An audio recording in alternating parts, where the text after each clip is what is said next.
আসসালামু আলাইকুম। Battles of লাইফের পক্ষ থেকে সবাইকে স্বাগতম। আশা করি তোমরা সকলেই ভালো আছো। এইচএসসি 2024 যারা ইমপ্রুভ দিয়েছো তাদের নিয়ে আজকে কথা বলবো। তাদের জন্য একটা সুখবর বলতেই হয়, সুখবর বলতে হয়।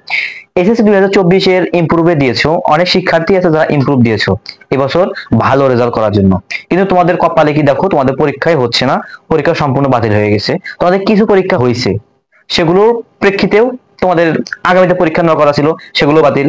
স্থগিতের আগে কিছু পরীক্ষা হয়েছে, এগুলো আশা করি, আমি মনে করি ইমপ্রুভ যা দিয়েছো অবশ্যই সকলের রেজাল্টই তোমাদের ভালো হওয়ার কথা। কেন স্থগিতের আগে যে পরীক্ষাগুলো দিয়েছো এই পরীক্ষাগুলো তোমাদের ভালো হওয়ার কথা। যে তোমরা ইমপ্রুভ দিচ্ছ, একটা বই 2 বছরের জায়গায় 3 বছর সময় নিয়ে পড়েছো। তো এবার রেজাল্ট যে কিভাবে তৈরি হবে, তোমরা সকলেই জানো যে তোমার রেজাল্ট তৈরি হবে সাবজেক্ট ম্যাপিং এর মাধ্যমে। সাবজেক্ট ম্যাপিং এর মাধ্যমে তোমাদের সকলের রেজাল্ট তৈরি করা হবে, কিন্তু ইমপ্রুভ যারা দিছে তাদের রেজাল্ট কেমনে তৈরি করা হবে। দেখো, তোমরা অবশ্যই যারা ইমপ্রুভ দিয়েছো, আমি মনে করি তোমরা অবশ্যই যারা ইমপ্রুভ দিয়েছো তাদের এই যে স্থগিত হওয়ার আগে যে 6-7টা পরীক্ষা হয়েছে, এগুলো অবশ্যই তোমাদের পরীক্ষাগুলো ভালো হওয়ার কথা এবং ভালো হইতেই হবে। কেননা সাবজেক্ট ম্যাপিং এর যে রেজাল্টটা আসবে, এমন রেজাল্ট হবে যে তোমাদের আগে যেগুলো পরীক্ষা হয়েছে, পরীক্ষা স্থগিতের আগে যে পরীক্ষাগুলো হয়েছে, এগুলো পূর্ণাঙ্গ ভাবেই মার্ক নেওয়া হবে এখান থেকে।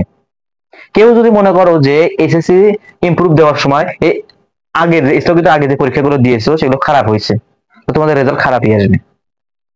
বা অনেকের রেজাল্ট ভালো আসবে, তাহলে রেজাল্ট ভালোই আসবে।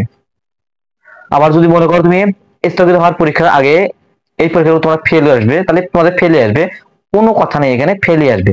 আজকের একটা নিউজ আপডেট দেখলাম, আমি নিউজে দেখলাম হচ্ছে যারা স্থগিত পরীক্ষার আগে যে 6-7টা পরীক্ষা দিয়েছে, ওখানে যদি কোনো কোনো কেউ ফেল করে, তাহলে তার রেজাল্ট অটোপাস নয়, ফেলই আসবে রেজাল্ট।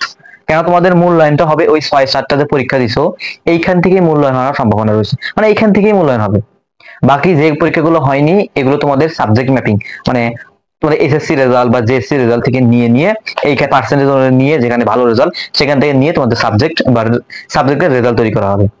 আর ইমপ্রুভদের জন্য কিসের জন্য আমি সুখবর বললাম, কেন যারা ইমপ্রুভ দিয়েছো অবশ্যই তোমাদের স্থগিত হওয়ার আগে পরীক্ষাগুলো সবারই ভালো হওয়ার কথা এবং ভালো হয়েছে। আমি মানি সবারই ইমপ্রুভ যারা দিচ্ছ সকলের ভালো পরীক্ষা হয়েছে। সেহেতু তোমাদের যদি স্থগিত হওয়ার আগে যে পরীক্ষাগুলো হয়েছে এই পরীক্ষাগুলো যদি ভালো হয়ে থাকে, 100% তোমাদের এসএসসি যদি ভালো রেজাল্ট হয়ে থাকে, অবশ্যই তোমরা ইমপ্রুভ যেহেতু দিয়েছো এসএসসি ভালো রেজাল্ট, তোমাদের এসএসসি তো ভালো রেজাল্ট আছে, সেই জন্য তোমরা ইমপ্রুভ দিচ্ছ। ইমপ্রুভে তোমাদের এইখানে যে স্থগিত হওয়ার আগে যে পরীক্ষাগুলো হয়েছে এবং এসএসসি অনুযায়ী তোমাদের একটা মোটামুটি ভালো রেজাল্ট আসবে। আশা করি আমার কথা বুঝতে পারছো। ইমপ্রুভ যারা দিচ্ছ তাদের জন্য এটাই সুখবর। কেননা অনেকে মনে করছে যে অটো পাসে তোমাদের রেজাল্ট তৈরি করা হবে না, তোমাদের রেজাল্ট মূলত তৈরি করা হবে হচ্ছে যে তোমাদের স্থগিত হওয়ার আগে যে পরীক্ষাগুলো হচ্ছে এইখান থেকেই তৈরি করা হবে। আশা করি আমার কথা বুঝতে পারছো। আর আমার চ্যানেল যারা নতুন এবং ফেসবুক পেজে যারা নতুন, অবশ্যই চ্যানেলকে সাবস্ক্রাইব করে ফেসবুক পেজে ফলো দিয়ে পাশে থাকবো। আসসালামু আলাইকুম।